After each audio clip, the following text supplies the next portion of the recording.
വെള്ളലിബാസിൻ പുടവയണിഞ്ഞ് മണവാളൻ ചമയേണം. വെള്ളം ചേർത്തതിൽ കർപ്പൂരത്തിൻ അത്തൊരു പൂഷിത്തന്നിടണം. ആറുകാൽ തേരിലേറി തോഴരുമൊത്തെഴുന്നള്ളേണം.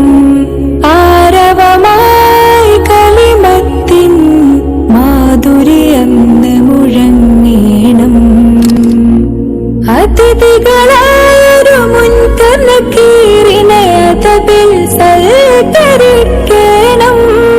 അതിരി അതിരി എന്ന് പറഞ്ഞു ജവാബ് കൊടുക്കേണം.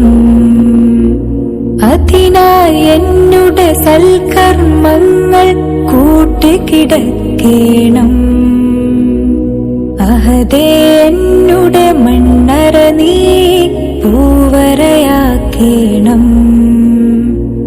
അഹദേ എന്നുടെ കല്ലറ നീ വിശാലമാക്കേണം. അഹദേ ആ പുതുജീവിതം നീ സന്തോഷമാക്കേണം. വെള്ളലിബാസിൻ പുടവയണിഞ്ഞ് മണവാളൻ ചമയേണം. വെള്ളം ചേർത്തതിൽ കർപ്പൂര